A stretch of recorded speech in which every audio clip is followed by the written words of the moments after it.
Vous souvenez-vous de la dernière fois que vous avez ouvert TikTok pour quelques minutes pour ensuite vous rendre compte que le temps s'était comme évaporé. En 2018, TikTok semblait être une application anodine conçue pour les enfants, un espace de divertissement, mais en quelques semaines, tout a changé. TikTok a envahi les écrans, les discussions et même les rues. Partout, on a commencé à voir des danses, des mèmes et même des logos. Mais si je vous disais que derrière cette révolution culturelle se cache en réalité une machine controversée, un algorithme redoutablement efficace qui capte notre attention et ne la lâche plus. Ce que je vais vous révéler aujourd'hui dépasse tout ce que vous pourrez imaginer. Des algorithmes conçus pour exploiter notre faiblesse, des données massivement collectées, des défis mortels qui coûtent des vies et une influence qui dépasse les limites, qui va bien au-delà du divertissement. Préparez-vous car nous allons plonger dans les entrailles de TikTok pour découvrir ce que les élites et les médias ne veulent pas toujours voir. TikTok, avec ses 800 millions d'utilisateurs dans le monde, est la plateforme la plus active et celle qui croît le plus rapidement dans le monde. Alors, pourquoi est-elle si addictive ?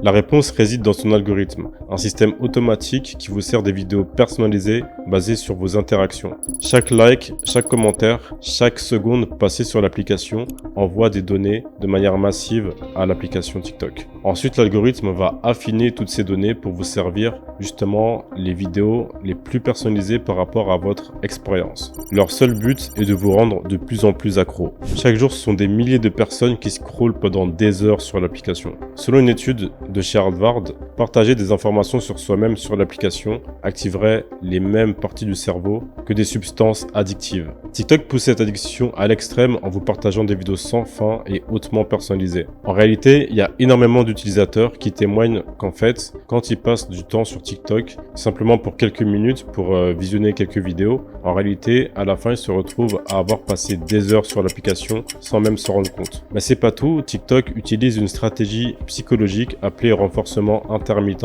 et c'est exactement la même stratégie que les casinos par exemple utilisent pour les machines à sous. C'est-à-dire que vous ne savez jamais quand la vidéo parfaite que vous recherchez apparaîtra. Parce que à force de scroller sans fin, ça renforce votre impression de tomber parfois sur des vidéos qui s'adressent vraiment à vous, qui sont dédiées à vous et qui augmentent votre niveau de dopamine. Et à force de retourner sur l'application tout le temps, vous avez tout le temps ce besoin de tomber sur la vidéo parfaite. Donc ensuite, ça vous pousse à scroller sans fin pendant des heures sans même vous rendre compte du temps qui s'est écoulé. Cette technique, combinée à la simplicité d'utilisation et à la saturation des couleurs et sons, transforme TikTok en une drogue numérique redoutable. Mais du coup, en quoi l'application pose réellement problème ? TikTok collecte une quantité énorme d'informations sur vous.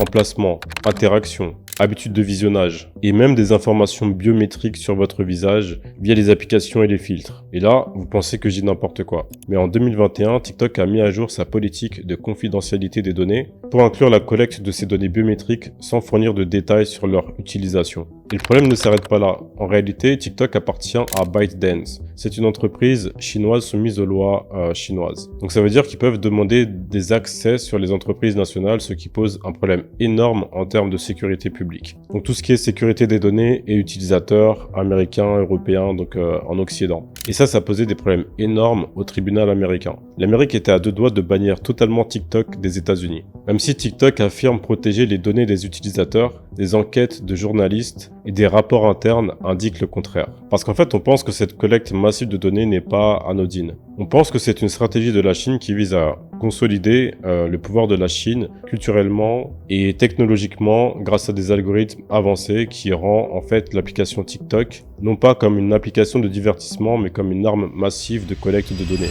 Mais si encore c'était seulement ça, entre guillemets, parce que TikTok n'est pas sans conséquences pour votre cerveau. On sait que de manière générale, les réseaux sociaux n'est pas forcément bon pour notre cerveau et pour notre personne. Mais on a pu voir que TikTok spécifiquement, a des conséquences de type psychologique. Parce que c'est comme si que quand tu allais sur TikTok, ta vision du monde, tes préférences, tes intérêts, c'est comme si tout ça était décuplé sur TikTok et que tu ne voyais que ça. C'est comme si que le monde que tu avais dans ta tête était transmis sur l'application, qui va renforcer justement tes idées. Peu importe ce que c'est, ça peut être des idées aussi très noires. Par exemple, si tu es en dépression et que si tu vas sur l'application et que tu likes justement du contenu qui est en relation avec ça, ça ne va pas t'aider du tout. Par exemple, si tu es misandre ou misogyne ou féministe ou ce genre de choses, l'application va renforcer ton ressentiment envers tes positions. Parce que l'application, on le sait très bien, vise en premier lieu les adolescents. Et on le sait très bien, dans l'adolescence, tu peux être dans des périodes à tendance dangereuse. Par exemple, on a pu voir sur l'application des vidéos glorifiant des régimes extrêmes où des comportements autodestructeurs deviennent virales. Par exemple, on peut prendre le cas de Lauren Hemmings. C'est une jeune fille, une jeune adolescente qui, en cherchant des conseils fitness, s'est retrouvée en réalité dans une spirale obsessionnelle qui a poussé la jeune fille dans un régime extrême et qui a provoqué de lourds troubles alimentaires. Ces contenus exploitent notre vulnérabilité en renforçant des comportements nocifs couverts d'inspiration. Donc ça a aussi des conséquences sociales. Parmi les aspects les plus sombres de TikTok, des défis dangereux se démarquent. Donc on peut le voir par exemple avec le Blackout Challenge. Donc c'est un challenge où les participants se privent d'air jusqu'à suffocation. Donc qui dit suffocation dit évanouissement et cela a également coûté des vies. Donc par exemple, parmi plusieurs, un garçon qu'on va appeler JH de 12 ans a perdu la vie 3 semaines après des soins intensifs. Ces défis exploitent le FOMO. Donc qu'est-ce que le FOMO? C'est le Fear of Missing Out. Donc c'est simplement le fait d'avoir peur de manquer quelque chose. Étant donné que sur l'application, dès que tu commences à par exemple liker un défi, tu auras le même défi fait par d'autres utilisateurs sur ton feed. Donc ton feed, c'est quand tu scrolles sur la page d'accueil de TikTok. Une fois que tu commences à liker un ou deux défis, tu vas revoir les mêmes défis en boucle sur ta page. Et en fait, ça va te donner une information à ton cerveau qui va te dire que tu n'as pas envie de rater ce challenge parce que ça a l'air fun, parce que tu vois qu'il y a beaucoup de likes, tu vois qu'il y a des personnes qui arrivent à devenir virales grâce à ces défis-là. Du coup, en fait, ils arrivent à monter en popularité, ils arrivent à monter en followers, avoir de plus en plus d'abonnés, de likes, etc. Et toi, en fait, tu vas avoir la même dopamine. Je vais faire le même challenge, ça va me rapporter des likes, des vues, etc.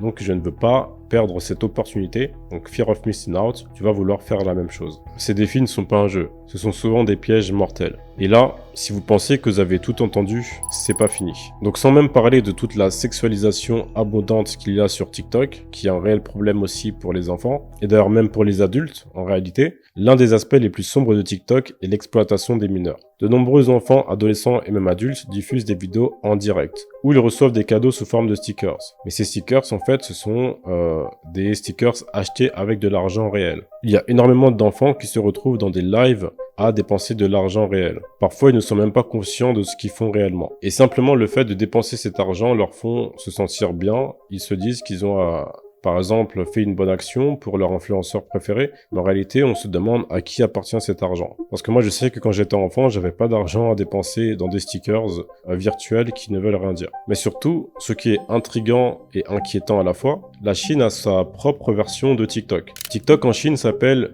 Douyin, ou Douyin, je sais pas comment on le dit, et la différence entre le TikTok occidental et le TikTok chinois, c'est que on peut voir qu'il y a deux contenus totalement différents entre la version occidentale et la version chinoise. D'un côté, on a la version chinoise, donc Douyin, je sais pas comment on le dit, qui propose du contenu plutôt éducatif. Donc si vous allez sur Douyin directement comme ça, vous allez voir en fait du contenu éducatif, du contenu inspirant, du contenu éducationnel. Et de l'autre côté, si vous allez sur le TikTok occidental, vous allez voir directement du contenu sexualisant, du contenu dégradant, du contenu des défis, ce genre de choses. Donc du contenu souvent futile, voire nuisible. Donc d'un côté, on a du contenu qui contribue positivement à la société, et de l'autre, on a du contenu dégradant qui pourrit le cerveau des adolescents et de la nouvelle génération. Donc moi, ce qui me vient, c'est la question suivante. Est-ce une question d'éducation? Est-ce que c'est par rapport au fait que la Chine s'intéresse beaucoup plus à ce genre de contenu et que l'Occident s'intéresse beaucoup plus au contenu dégradant et au contenu léger? Donc est-ce simplement culturel? Ou est-ce plutôt une stratégie de la Chine qui vise à abrutir l'Occident pour pouvoir prendre un certain pouvoir technologique et culturel? Mais dans les deux cas, les deux sont inquiétants. Alors TikTok est-il fondamentalement mauvais? En réalité, pas dans l'absolu. L'application peut être une source de divertissement, d'inspiration et d'éducation. Cependant, son algorithme, sa collecte massive de données et son incapacité à réguler des contenus toxiques et dangereux en font une menace pour ses utilisateurs et spécialement les plus jeunes. Je pense que c'est une question de balance. Il faut juste savoir en fait doser l'application. Il faut savoir en fait ne pas passer trop longtemps sur certaines applications du style. Mais TikTok n'est pas la seule révolution culturelle à surveiller de près. Si tu veux en savoir plus, clique sur cette vidéo. On se retrouve juste après.